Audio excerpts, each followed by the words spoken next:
Jóvenes, a ustedes les hablo. Entonces, esa gastritis, ¿no? Tiene algunas peculiaridades, ¿no? La gastritis urente es propia de estómago, de mucosa gástrica. El diagnóstico de la gastritis, créanme, es anatomopatológico. ¿Qué significa? La clínica nosotros podemos decir, sí, es una gastritis. El gastroenterólogo nos va a decir, ¿le han hecho biopsia, estudio biópsico de la mucosa gástrica? ¿No es cierto? Si hay un estudio biópsico de la mucosa gástrica, entonces sí, el patólogo va a decir si es una gastritis. ¿Ya? A pesar que nosotros, por ejemplo, ese paciente tiene dolor urente en el epigastrio, pero puede ser otra cosa. De repente pueda tratarse de una duodenitis, de repente pueda tratarse de un Helicobacter pylori que está metido ahí en el duodeno, ¿no? O una Giardia lamblia que de repente está en un duodeno, estamos hablando de parasitosis. ¿Se entiende? ¿No es cierto? Pero es lo común, lo que nosotros a veces expresamos y decimos, tengo gastritis, y capaz es una úlcera, ¿no es cierto? Entonces, para todo ello, ¿no? Es necesario hacer bien las cosas, ¿ya? Bien, entonces, ya, sabemos signos, síntomas, sabemos síndromes, ¿verdad? Entonces, el tiempo de enfermedad. Ya lo hemos escuchado del paciente, hemos listado los signos y los síntomas del paciente, ¿no? Entonces preguntamos, ¿desde cuándo está enfermo? ¿Ya? Entonces, ¿cuándo? ¿Desde cuándo? Es importante, ¿ya? Entonces, el tipo de enfermedad es el tiempo que el paciente ha iniciado, ¿no? En su domicilio, donde fuera que estuviera fuera del hospital, ha iniciado sus síntomas y su sintomatología, ¿no es cierto?, hasta que viene al hospital. Ese tiempo es el tiempo de enfermedad actual del paciente, desde que inició hasta que vino, ¿ya? Al hospital, no que hasta que entró al piso, sino al hospital. Y al hospital se puede venir por la emergencia o por la consulta externa. ¿Se entendió? Ese es el tiempo de enfermedad. Ahora, el tiempo de enfermedad actual, el tiempo de enfermedad real, ¿ya? ¿Qué significa esto? Casi en la mayoría nosotros tomamos solamente tiempo actual de enfermedad, ¿ya? Tiempo actual de enfermedad. ¿Cuándo se presentó? Hasta que, ¿sí? Pero puede ser de repente que por una patología de fondo, ¿no? Por ejemplo, un paciente diabético, ¿no? Que viene por alguna complicación de diabetes, ¿no es cierto? Y que su tiempo actual sea unos 2 días en el que comenzó a sentir mucha hambre, mucha sed, de repente dolor abdominal, de repente dolor de cabeza, etcétera, ¿no es cierto? Pero es diabético unos 10 años, ¿no? El tiempo real de enfermedad, ¿no? Si está directamente relacionada con el tiempo actual, ¿no? Entonces, ahí hablamos de tiempo real y tiempo actual. Tiempo real, 10 años. El tiempo actual, hace 2 semanas, que empezó con esa mucha sed, mucha hambre, etcétera, ¿no es cierto? Y vine al hospital por eso, ¿ya? Pero como está directamente relacionada el cuadro, es una descompensación de la diabetes, ¿no es cierto? Hablamos de esos 2 tiempos, real y actual. ¿Se entendió? ¿Sí? Bien, muy hábiles ustedes. Forma de inicio, ¿no es cierto? Para saber la forma de inicio tenemos que preguntar, ¿cómo inició? ¿En qué forma inició? ¿De qué manera inició? ¿Ya? Entonces, con esas preguntitas, nosotros vamos a decir, esto es brusco, esto es insidioso, ¿no? Brusco, ¿no? Generalmente se relaciona a patologías agudas, ¿ya? El inicio insidioso a veces de las crónicas. Ojo, que no es realmente así, ¿ya? El inicio insidioso y el inicio,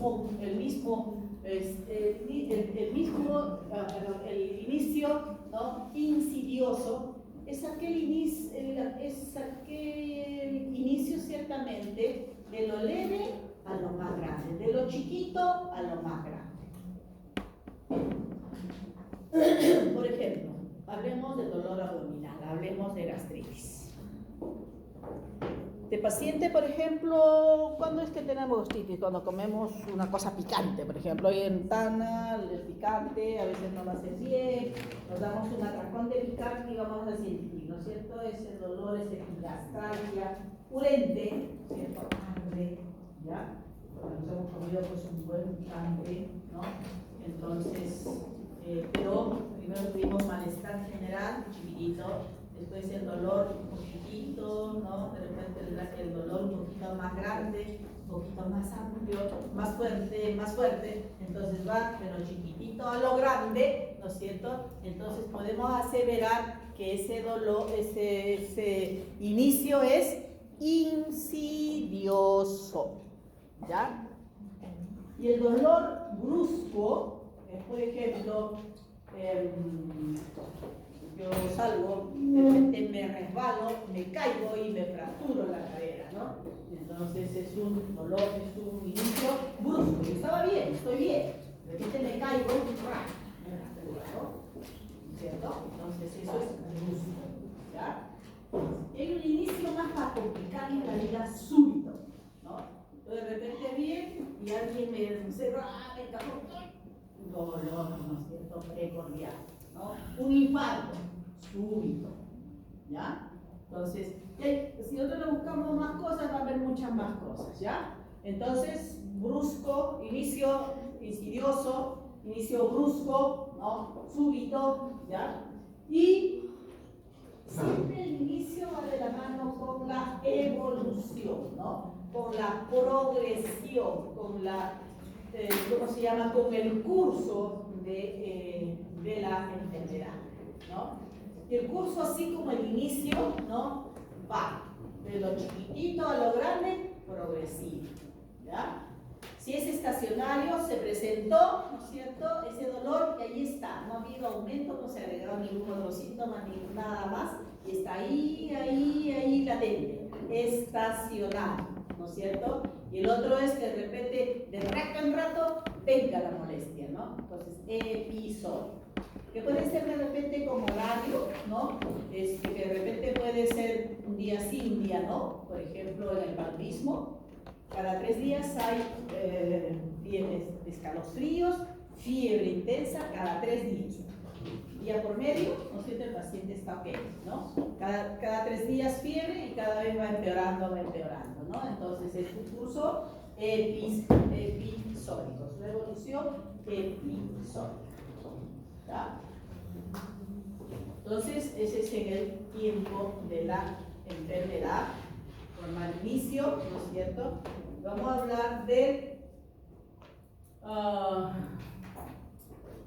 ya, acá les estoy poniendo yo signos principales, ¿ya?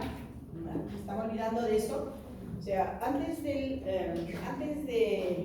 la forma de inicio y la evolución del paciente, ¿no? Eso que escuchan ustedes al paciente van listando, ¿no es cierto? Dolor de cabeza, sensación de alza térmica, vómitos, de repente dolor precordial, de repente tos, ¿no es cierto? Entonces, después ustedes listan los signos y síntomas principales, ¿ya? Por ejemplo, cuando yo les decía, ¿no? Esa sensación de alza térmica, si está precedida de escalofríos y está acompañada de cefalea, puede ser fiebre, ¿no es cierto? Puede ser fiebre, ¿ya? Entonces, casi siempre es fiebre. Pero si yo no cuantifico, siempre va a ser sensación de alza térmica. Tengo que cuantificar, ¿ya? Entonces, si cuantifico y es realmente fiebre, entonces para mí lo más principal será la fiebre, los escalofríos, que también son signos que yo estoy viendo, ¿no es cierto? Y la cefalea, que me está diciendo el paciente que tiene, ya deja de ser importante, ¿ya? Entonces solamente me quedo con fiebre. ¿Entendido? Cuando hablamos de dolor abdominal, ¿no es cierto? Epigastralgia, ¿no? Entonces, eso puede estar acompañado de sensación ansiosa. Puede de repente estar acompañado de vómitos, ¿no? Puede estar acompañado de repente esos vómitos de repente van cambiando de color, ¿no? Son amarillos, son verdes y finalmente son sangre, ¿ya? Entonces, para mí el vómito ya deja de tener importancia, esa sensación nauseosa deja de tener importancia, y ese vómito con sangre tiene un nombre que se llama hematemesis, y entonces mi síntoma principal que tengo que listar ahí es hematemesis. ¿Ya? Y así, o sea, hay varios signos y síntomas, ¿no? Que al principio cuando nosotros estemos escuchando y estemos listando, vamos a tener unos 10, 15 signos y síntomas. De repente de ahí asociamos. Ah, la fiebre puede ser por esto, la fiebre puede ser por lo otro, ¿no es cierto? Y así, solamente nos quedamos con 4, 5 síntomas y o signos principales, ¿ya?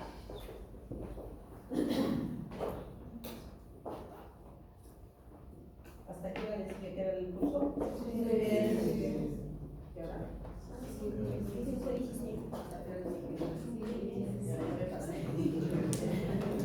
El relato cronológico de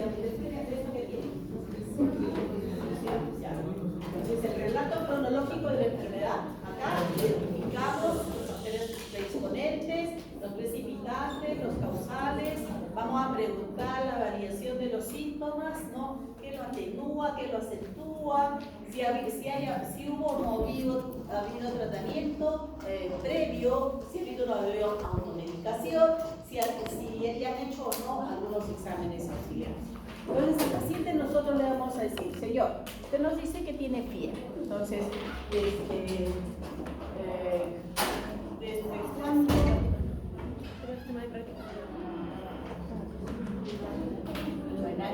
Seguiremos avanzando entonces, ¿ya?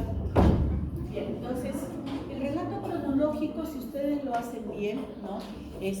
Casi es el 90% del diagnóstico final, ¿ya? Solamente hay que saber describir cada uno de los síntomas y los signos con sus respectivas características.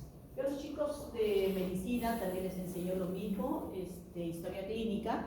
Entonces yo les digo, ¿no? Cuando hacen relato cronológico, ustedes tienen que saber hacer un relato cronológico. Primero, ¿no? Preguntar al paciente desde cuándo. Entonces, el relato cronológico es relato cronológico, ¿no es cierto? Entonces, todos nosotros hemos hecho lengua, hemos hecho lenguaje, ¿no? En el colegio, en la primaria, secundaria y hasta en la misma universidad, ¿no? Entonces, si es un relato, ¿no? Tenemos que respetar los signos de puntuación, la ortografía, sí, todo lo que es la lengua española, ¿no es cierto? Entonces nosotros primero nos tenemos que introducir en el relato cronológico. Diremos, el paciente refiere que inicia su enfermedad en forma insidiosa hace 8 días, ¿no?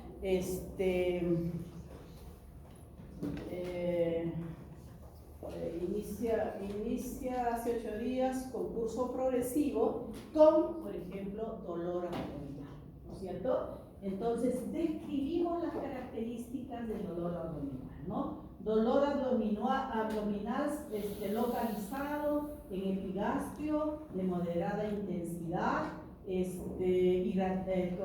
irradiado, no irradiado, atenúa con el reposo, se acentúa con el movimiento, ¿no? Concomitantemente presenta sensación de alza térmica que se acompaña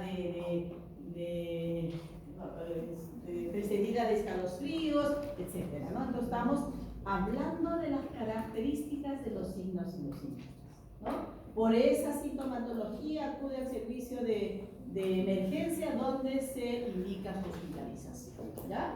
Entonces, ese relato nos orienta a nosotros a varias patologías, ¿no? Entonces, eso nos va a permitir después enfocar nuestro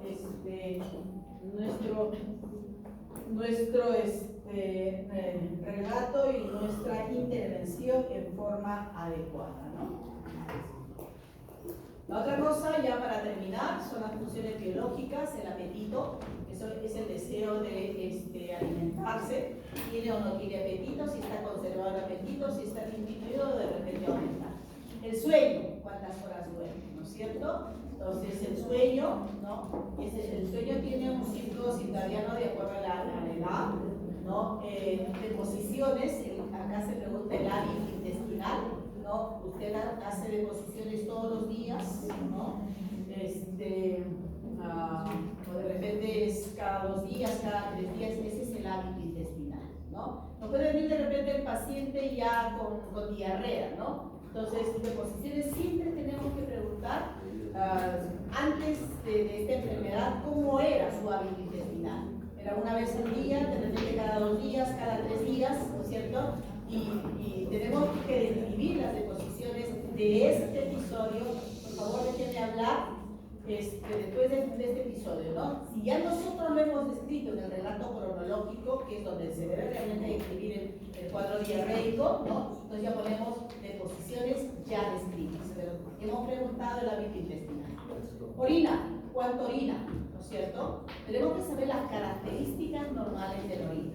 La coloración, ¿no? El volumen de la orina, cuántas veces orina el paciente, etcétera, ¿no? Entonces, si nosotros sabemos lo normal, nos atrevemos a decir que están conservadas, ¿ya? Aunque el término conservado es muy ambiguo. Muy bien, entonces es el atrevimiento que tenemos los médicos de compararnos con el sacerdote, ¿no? Todo lo que viene a nosotros nunca es difundido, ¿ya? Es la ética profesional que tenemos nosotros.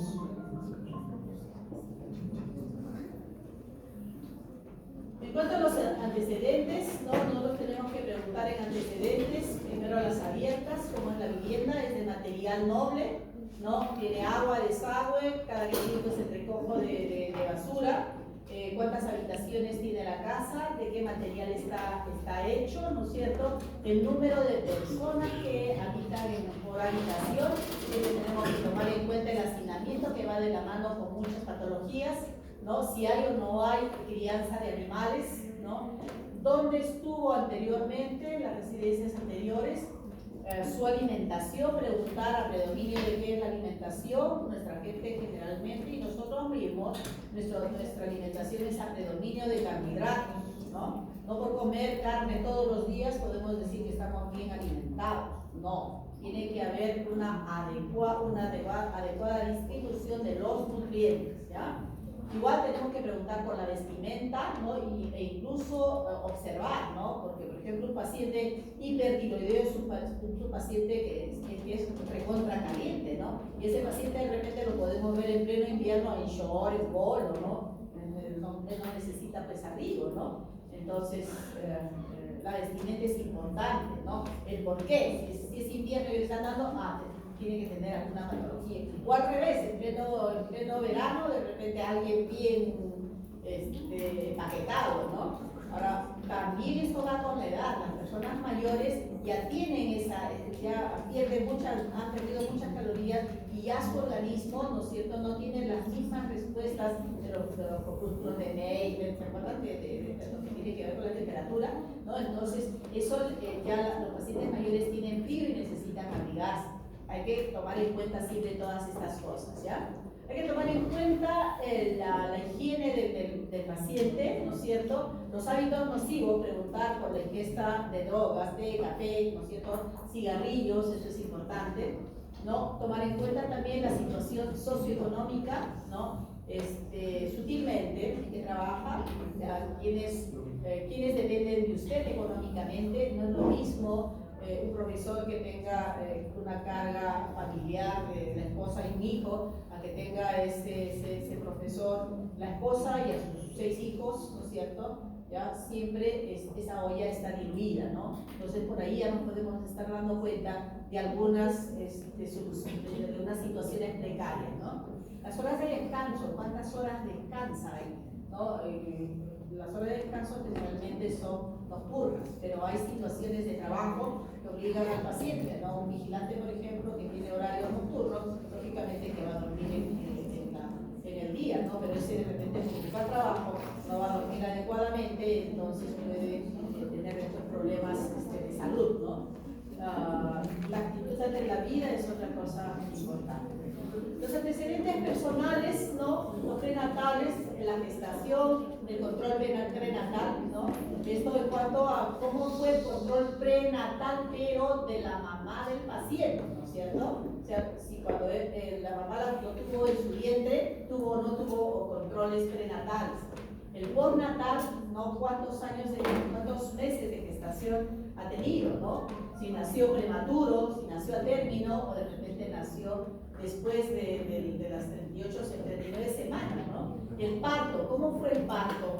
¿Fue vaginal? ¿Fue de regma? ¿No es cierto? ¿Fue eutóxico? Llamamos a un parto que es con presentación de frente oreja, la parte de acá arriba, ¿no? Parto vaginal, ¿no? Y fue asistido por un... El parto eutóxico puede asistirlo, ¿no? Cualquier persona, siempre y cuando sepa hacerlo, ¿no? El distóxico es todo tipo de partos, ¿no es cierto? Donde de repente primero sale la manito, de repente la patita, de repente la cara o el brazo, etcétera, o el cordón umbilical, o de repente ya han hecho cesárea, etcétera. Todos esos son distóxicos.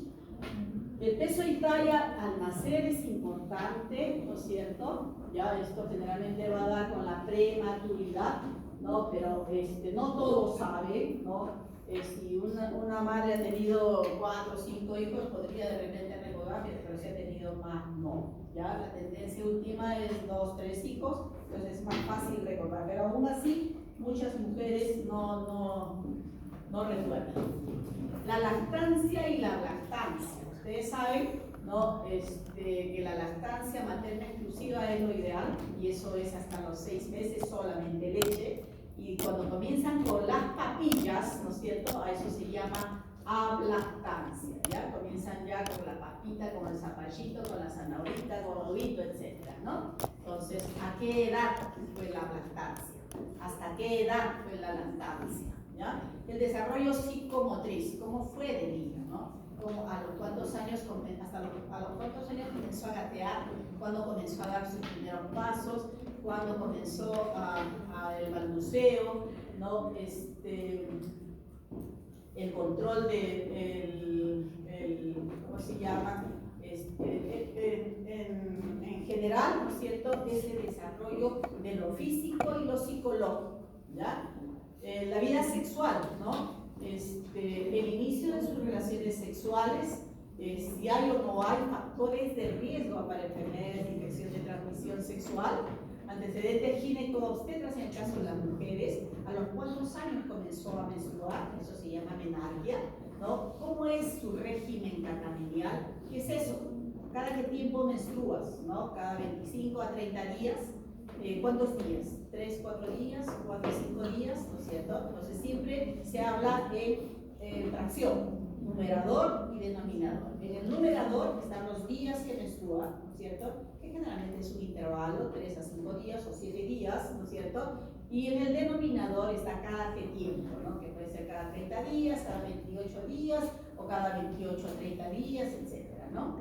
Fecha de última regla, ¿no? Es el FUD, fecha de la última regla, ¿no? Última menstruación, vida sexual, ¿no? Activa, inicio, hábitos de riesgo, hoy estaba arriba también, ¿no? Entonces, siempre los factores de riesgo, ¿no? Son importantes para ver todo tipo de infecciones de transmisión sexual. Fecha de último parto, si es mujer, ¿no es cierto? La fórmula obstétrica, ¿no? Preguntar por las gestaciones, el número total de las gestaciones, la paridad, cuántos partos ha tenido, cuántos nacidos a término, o sea, más de 38 semanas, cuántos nacidos prematuros, menos de 37 semanas, cuántos abortos, ¿no es cierto? Cuántos hijos vivos en la actualidad. Eso es la prematuridad. Ahora, esta es la paridad. Si hubo o no hubo complicaciones de repente en el parto, ¿ya? Es importante la lactancia, hasta cuánto tiempo, ¿no? Es importante también si hay o no hay planificación familiar, de qué tipo la planificación, ¿no es cierto? Si esa paciente está en la menopausia, que es ya el periodo donde la mujer ya no menstrua y son años, son 4 a 5 años, ¿no? Generalmente va de acuerdo a la menarquia. Si es más tarde la menarquia, va a ser más tarde también la menopausia. En menarquias precoces también hay menopausia precoces, ¿no? Si se hizo o no se hizo Papa Nicolau. Antecedentes patológicos personales, ¿no? Es importante especificar enfermedades congénitas, ¿no? Si hay malformaciones, si hay criptorquidia. Por favorcito, creo que está la docente o el docente, por favor, mira. Si hay o no hay criptorquidia, es decir, la ausencia de los testículos en las bolsas escrotales, enfermedades propias de la infancia, de repente eruptivas, ¿no? De repente ha habido o no ha habido parotiditis, ¿no? Inflamación de las parótidas, si ha habido o no ha habido sarampión, varicela, tosferina, rubiola, ¿no es cierto? Eso cada vez se ve menos porque hay la responsabilidad de ya los padres, eso es educación continua, ¿no es cierto? Donde todos nosotros sabemos, si vamos a trabajar en salud, que por ejemplo debemos vacunarnos contra la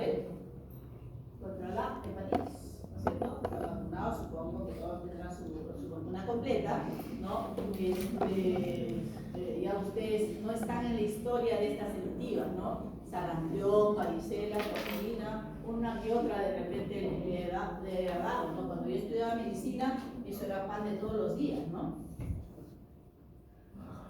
Bien, hasta ahí, ¿no?